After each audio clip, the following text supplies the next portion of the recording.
This is a film about football and fair trade.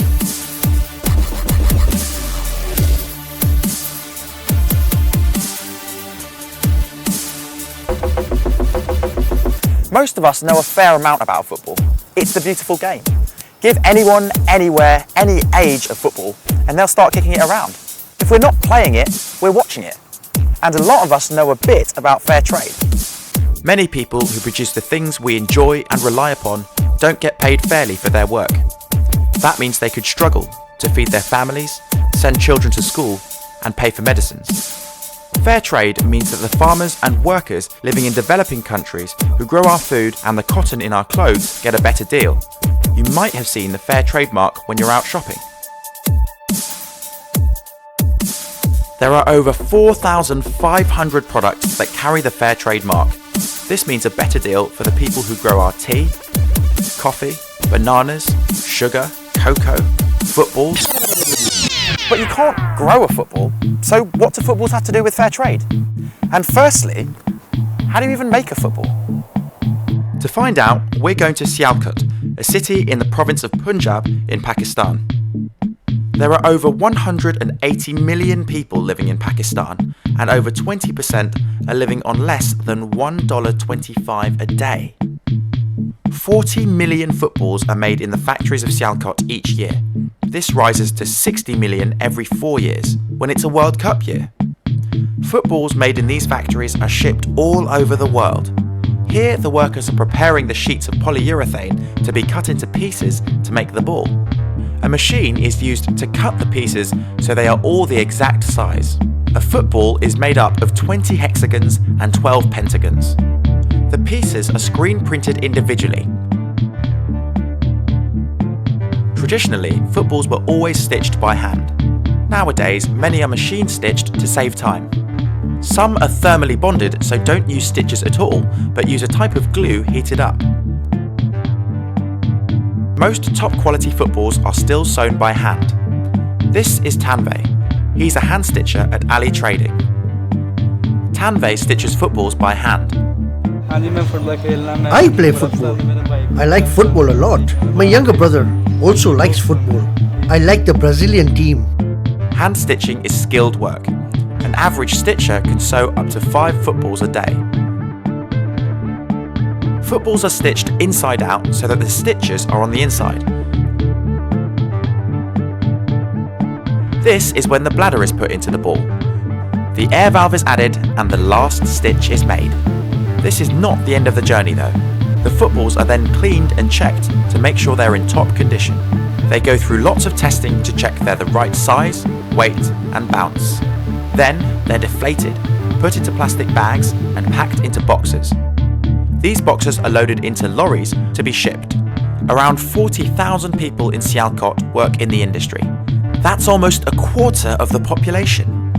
But in 1996, when the eyes of the footballing world were watching the European Championship unfold in England, Sialkot hit the headlines for all the wrong reasons. It was reported that about 7,000 children were working up to 11 hours a day stitching footballs in the Sialkot region alone, including children as young as 5. Stitchers couldn't earn enough money to feed their families, and some were forced to make their children work too, so that they could afford basics like food and healthcare. This meant that many of the children couldn't go to school. In 1997, an agreement was signed to stop the high rates of child labour in football production in Pakistan. To make sure this happened, stitchers could no longer work from home, and all the stitching had to be done in factories or rural stitching centres. In some cases, although children weren't working anymore, many families still couldn't afford to send them to school. Many families struggled because they were getting less money. This is because the workers and stitchers don't always get a fair wage for the work they do. While we might spend money on big sports brands, that money doesn't always make its way back to the people who made the products. This is where fair trade plays a role in tackling the root of the problem: poverty and workers not receiving a fair wage. A fair wage means that workers can afford to send their children to school rather than out to work. What does fair trade aim to do for football workers? Decent wages, good working conditions, no child labour, fair trade premium. The fair trade premium is the extra money from the sale of each fair trade football that's used to fund community projects that benefit workers and their families, and is a very important part of fair trade. Fair trade certified football factories each have a fair trade premium committee that represents all factory workers and stitchers. They consult with the workers and stitchers and decide on the best use for the premium money. In the area of Sialkot, not everyone has safe drinking water, and there have been many problems with sickness caused by drinking dirty water. The Fair Trade Premium Committee at Vision Technologies decided to put the Fair Trade Premium into providing safe, clean water to benefit not just the workers, but the whole community. They've also invested in buses to bring workers to the factories, as some had to walk a long way to and from work each day. Recognising the importance of education, they've also spent premium money on books and school bags for children. We are getting a lot of support from the Fair Trade Premium. It means that our children are getting an education. There are many other benefits from Fair Trade. For example, the eye clinic and the water plant.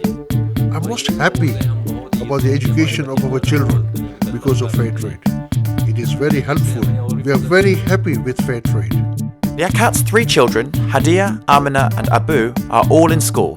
I want to be a teacher so that I can teach children, just as I am getting an education. My favorite subject at school is science. I want to be a doctor and help people. There are many benefits of fair trade. We have established a fairly priced shop. We have also bought school bags and school books for children. We set up 2 water filtration plants because there was a problem with access to clean water. There are also eye tests for workers. This helps people with eye-related problems like headaches, so we are very grateful to fair trade. Tanvay has 4 children between the ages of 4 and 15. Before Fair Trade, we had many difficulties, but since Fair Trade, we are getting many benefits. We have more facilities now. Clean water, school bags and books for the children. How many times have you been playing or watching football and yelled, "That's not fair," when somebody dives or makes a bad tackle? It makes for a difficult game if somebody isn't playing fair, and yet most of us don't know about the unfairness at the very heart of the game. By choosing fair trade footballs, you can help the people who made your football get a better deal.